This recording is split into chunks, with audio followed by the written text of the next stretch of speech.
السلام علیکم ورحمۃ اللہ وبرکاتہ.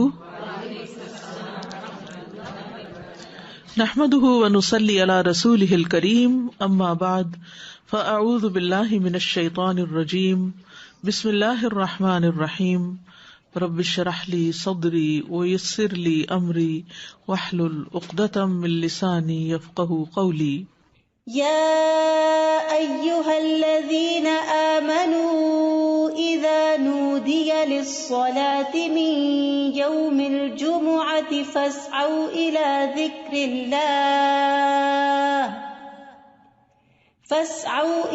ذكر الله وذروا البيع ذلكم خير لكم إن كنتم تعلمون. کہ ایمان والوں کے لیے جمعہ کی اذان کے بعد کسی بھی اور قسم کی مشغولیت اختیار کرنا درست نہیں، اور ہر عاقل بالغ کو جمعے کی نماز کے لیے دوڑ پڑنا چاہیے، کیونکہ جمعہ ہر مسلمان پر فرض ہے. نبی صلی اللہ علیہ وسلم نے فرمایا، جمعہ ہر مسلمان پر جماعت کے ساتھ لازماً فرض ہے. حق واجب کہا، سوائے 4 طرح کے لوگوں کے: غلام، مملوک، عورت، بچہ یا مریض. تو ایک ہو گیا غلام مملوک، دوسرا عورت، تیسرے بچہ اور چوتھے بیمار شخص. اسی طرح مسافر پر بھی جمعہ نہیں ہے، اور عورتیں گھر میں 4 رکعت نماز اپنی ظہر کی پڑھیں گی. گھر میں جمعہ نہیں ہوتا، جمعہ جمع ہو کر ہی ہوتا ہے، مسجد میں ہوتا ہے اور بڑی مسجد میں ہوتا ہے. عید کے دن جمعہ نہ پڑھنے کی رخصت ہے. ابو ہریرہ کہتے ہیں کہ رسول اللہ صلی اللہ علیہ وسلم نے فرمایا، تمہارے آج کے دن میں 2 عیدیں جمع ہو گئی ہیں، پس جو چاہے تو اس کے لیے یہ نماز عید جمعہ سے کافی ہوگی. جمعہ نہ بھی پڑھے تو ٹھیک ہے، عید کا پڑھنا لازم ہے، اور ہم تو جمعہ پڑھیں گے. یعنی آپ نے پسند کیا کہ جمعہ پڑھیں، لیکن جو نہ پڑھنا چاہے، ظہر پڑھنا چاہے تو وہ بھی ٹھیک ہے. وہب بن کیسان سے مروی ہے، انہوں نے بیان کیا کہ ابن زبیر رضی اللہ عنہما کے دور میں جمعہ اور عید اکٹھے ہو گئے تو انہوں نے عید کے لیے نکلنے میں دیر کر دی، حتیٰ کہ دن کافی اونچا ہو گیا. پھر وہ نکلے، خطبہ دیا اور بہت لمبا خطبہ دیا، پھر اترے اور عید کی نماز پڑھائی، اور اس دن لوگوں کو جمعہ نہیں پڑھایا. یہ بات ابن عباس سے ذکر کی گئی تو انہوں نے فرمایا انہوں نے سنت پر عمل کیا. یعنی کہ باقی حدیثوں میں بہت سی چیزیں مماثلت ہیں، جو ایک ایک چیز کسی اور حدیث میں الگ سے بھی ملتی ہے. جو شخص جمعہ کے دن غسل کرے، جس قدر ممکن ہو پاکیزگی حاصل کرے، اور اپنے تیل میں سے تیل لگائے یا اپنے گھر کی خوشبو میں سے خوشبو لگائے. پھر اسی طرح مسجد کی طرف جلدی نکلنا چاہیے، کیونکہ جب امام نکل آتا ہے تو پھر اس کے بعد فرشتے نام لکھنے بند کر دیتے ہیں. پھر کثرت سے درود پڑھنا. رسول اللہ صلی اللہ علیہ وسلم نے فرمایا، جمعے کے دن اور جمعے کی رات کو، یعنی رات سے ہی شروع ہو جائے. کل کسی نے سوال کیا تھا کہ جمعے کی رات کا کوئی خاص عمل کیا ہے، تو وہ درود شریف پڑھنا ہے. تو جمعے کی رات کو کثرت سے مجھ پر درود پڑھا کرو، پس جو آدمی مجھ پر 1 دفعہ درود بھیجے گا، اللہ اس پر 10 رحمتیں نازل کرے گا. اوس بن اوس روایت کرتے ہیں کہ رسول اللہ صلی اللہ علیہ وسلم نے فرمایا، بے شک تمہارے افضل دنوں میں سے جمعے کا دن ہے. اسی دن آدم علیہ السلام پیدا کیے گئے، اسی دن ان کی روح قبض کی گئی، اسی دن سور پھونکا جائے گا، اسی دن لوگ بے ہوش ہوں گے. اس لیے اس دن مجھ پر کثرت سے درود بھیجا کرو، کیونکہ درود مجھ پر پیش کیا جاتا ہے. یعنی یہ ایک اسپیشل ڈے ہے، اور اس میں اسپیشل کرنے کا کام کیا ہے کہ رسول اللہ صلی اللہ علیہ وسلم کو درود کا تحفہ بھیجا جائے. پھر سورۃ الکہف پڑھنا. نبی صلی اللہ علیہ وسلم نے فرمایا، جو جمعہ کے دن، رات کی بات نہیں، دن کی بات، من قرأ سورۃ الکہف فی یوم الجمعۃ، تو اس کے لیے دوسرے جمعے تک نور روشن رہتا ہے. اور پھر کیا کرو، وذروا البیع، خرید و فروخت چھوڑ دو. ذالکم خیر لکم، یہ تمہارے لیے زیادہ بہتر ہے، ان کنتم تعلمون، اگر تم علم رکھتے ہو، جانتے ہو. یعنی اللہ نے جمعے کی نماز کے وقت خرید و فروخت سے منع کر دیا، اور اس کو ان لوگوں پر حرام قرار دیا جن کو مخاطب کیا گیا کہ ان پہ جمعہ فرض ہے. یعنی یا ایھا الذین آمنوا سے شروع ہو کے اینڈ تک ایک کرنے کا کام بتایا گیا اور دوسرا چھوڑنے کا کام. اور وہ کیا ہے؟ پڑھنا فرض ہے، ایسے تجارت چھوڑنا فرض ہے. ٹھیک ہے. یعنی جب اذان ہو جائے تو خرید و فروخت ترک کر دو اور اللہ کے ذکر یعنی نماز کے لیے جلدی کرو. یعنی اگر کوئی سودا طے بھی پا رہا ہے تو بس وہیں ٹھپ کر دو. آپ نے یہ ایکسپیرینس کیا ہوگا سعودی عرب میں کہ بعض اوقات یہ ہوتا ہے کہ صرف پیسے دینے والے رہ جاتے ہیں. آپ نے ساری چیز بھاؤتا کر لیا, چیز لے لی, پیک کر لی, رکھ لی, اور ابھی پیسے دینے ادھر سے اذان ہوئی, وہ کہتے بس چھوڑ دو, چیز بھی چھوڑ دو, نہیں چاہیے پیسے, نکل پڑتے ہیں. یعنی جو بہت پرٹیکولر ہے, یعنی اس درجے کا حکم ہے کہ اس وقت کام چھوڑ دو. انسٹنٹ اسٹاپ, وذر البیع, یہ بھی فرض کے درجے میں ہے. تو اسی وجہ سے علماء کا اتفاق ہے کہ دوسری اذان کے بعد خرید و فروخت حرام ہے. اصل میں یہاں تو ہمارے ہاں مسجدوں میں ایک ہی اذان ہوتی ہے, لیکن جیسے اگر سعودی عرب میں آپ نے کبھی حرم میں جمعہ پڑھا ہو تو آپ نے دیکھا ہوگا کہ وہ ایک اذان ذرا آدھا گھنٹہ یا کچھ پہلے دے دیتے, وہ صرف ایک انفارم کرنے کے لیے کہ لوگ تیاری شروع کر دیں.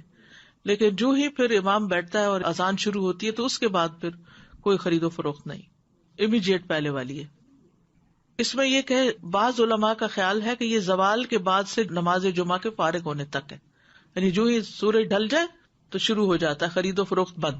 کچھ کہتے ہیں خطبے کی اذان سے نماز تک ہے. تو بہرحال جمعہ کے دن خرید و فروخت یعنی صبح میں کر سکتے ہیں, اس کے بعد بھی کر سکتے ہیں, لیکن اس پیریڈ میں نہیں کر سکتے. تو احتیاط یہی ہے کہ زوال کے بعد سے روک دیا جائے. بعض اوقات یہ ہوتا ہے کہ خرید و فروخت تو نہیں ہوتی لیکن جاب ہوتی ہے. بعض اوقات یہ ہے کہ کچھ لوگ یہ کرتے ہیں کہ اچھا ابھی تو اذان ہی ہوئی ہوگی, ابھی تو خطبہ چل رہا ہوگا, ہم نماز میں جا کے شامل ہو جائیں گے. تو نہیں, اذان کا وقت جو ہے وہ جمعہ شروع ہونے کا وقت ہے, اس میں پھر باقی کام چھوڑ دینے چاہیے. الا یہ کہ انسان پارک کر رہا ہے یا رش ہے یا راستے میں کوئی رکاوٹ آ گئی ہے, وہ الگ بات ہے. ذالکم خیر لکم ان کنتم تعلمون, یہ تمہارے حق میں بہتر ہے, یعنی خرید و فروخت چھوڑنا بہتر ہے اگر تم جانتے ہو. یعنی نماز پڑھنا زیادہ بہتر عمل ہے. اور اس لیے کہ اگر تم نے وقت پہ نماز نہ پڑھی وہ تو فوت ہو جائے گی, لیکن اگر تم نے تجارت چھوڑ دی اس وقت تو وہ تو بعد میں بھی ہو سکتی ہے, اس کا کوئی وقت مقرر تو نہیں ہے, وہ تو کسی وقت بھی ہو سکتی ہے.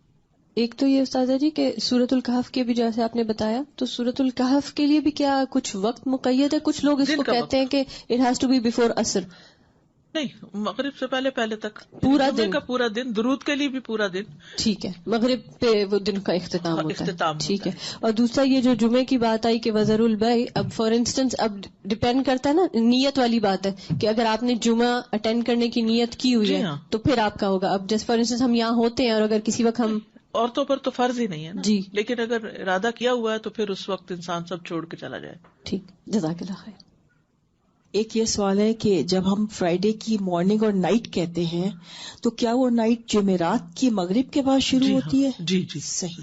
جی, دوسرا یہ ہے کہ اگر ہم آئے ہیں جمعے کی نماز کے لیے اور کسی وجہ سے ٹریفک میں پھنس گئے, خطبہ ہو گیا, تو اس کے بعد کیا ہم صرف 2 فرض ہی پڑھیں گے کہ پوری نماز پڑھیں گے؟ اچھا سوال ہے. اس پہ یہ ہے کہ بعض علماء کہتے ہیں کہ اگر کوئی دوسری رکعت کی رکوع میں شامل ہو گیا تو اس کا جمعہ ہو گیا. امام ابو حنیفہ کا قول یہ ہے کہ اگر اس نے سلام بھی پا لیا تو اس کا جمعہ ہو گیا, کیونکہ وہ بھی نماز کا حصہ ہے. حتیٰ کہ وہ یہ کہتے ہیں کہ اگر امام سجدہ سہو کر رہا ہے تو بھی جمعہ ہو جائے گا, یعنی پا لے گا. اگر کسی مجبوری کی وجہ سے کوئی سویا رہ گیا, کوئی کسی وجہ سے تاخیر ہو گئی تو جمعہ اس کو مل جائے گا. لیکن بہت سے علماء یہ کہتے ہیں کہ خطبہ بھی ضروری ہے کیونکہ یہ جمعے کا حصہ ہے, اور وہ یہ کہتے ہیں کہ اگر خطبہ نہیں اور جمعے میں شریک ہو گئے ہیں جیسے پہلی رکعت یا دوسری رکعت میں بھی, تو اس صورت میں پھر ظہر کی نماز یعنی امام جب سلام پھیر لے تو 2 رکعت پڑھنے کی بجائے 4 پوری کر لے. جزاک اللہ خیر. السلام علیکم. سورہ کہف کے بارے میں معلوم کرنا ہے. جیسے ہم پڑھتے ہیں, اب میرے بچے سے چھوٹے ہیں, میں ان کو عادت ڈالی ہے کافی سالوں سے, تو وہ صرف پہلی 10 آیتیں پڑھ لیتے ہیں. کہ ایسا کرنا صحیح ہے؟ پہلی 10 آیتوں کی فضیلت ہے, لیکن جمعے کے دن ساری پڑھنے کی ضرورت ہے. تو ایسا ایسا جو بڑے ہوتے جائیں اس کو بڑھاتے جائیں حتیٰ کہ پوری پہ آ جائے. نبی صلی اللہ علیہ وسلم نے سب سے پہلا جمعہ جو تھا وہ مسجد قباء میں قائم کیا تھا.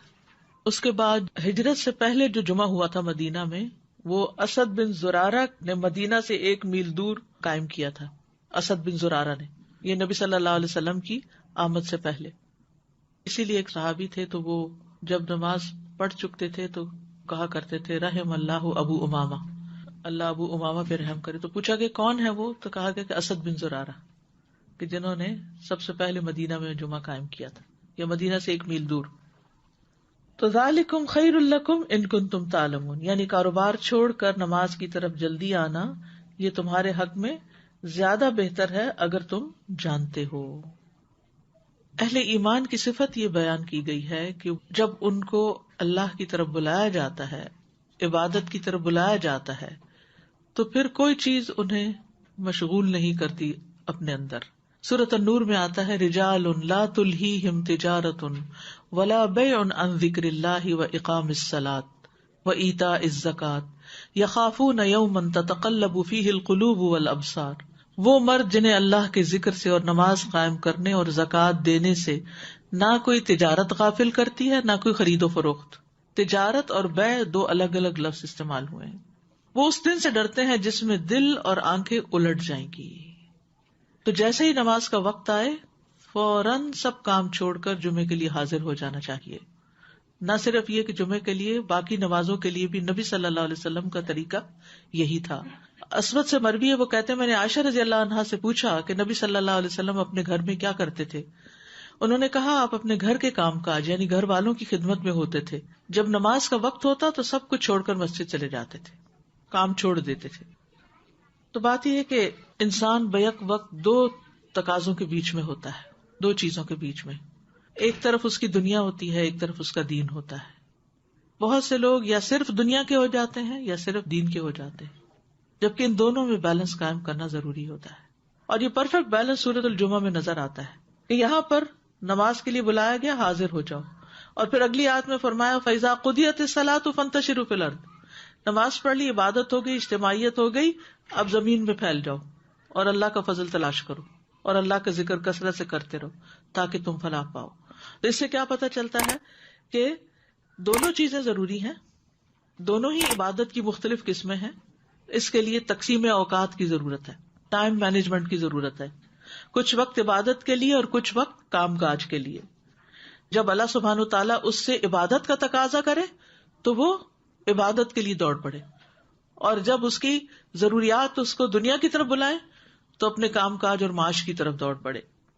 اسی طرح جب دین کی خدمت کے لیے بلایا جائے، دین کے پڑھنے پڑھانے کا وقت ہو تو انسان اس کی طرف دوڑ پڑے.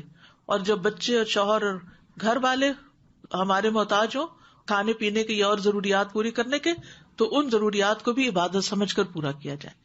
تو اس طرح ایک حسین امتزاج قائم ہو جاتا ہے دین اور دنیا کے درمیان. یعنی نہ تو ہمارے سے یہ تقاضا کیا گیا کہ ہم دنیا چھوڑ دیں اور راہب بن جائیں، اور نہ ہی ہم سے یہ کہا گیا ہے کہ ہم سارے کا سارا وقت صرف عبادت میں ہی گزارے.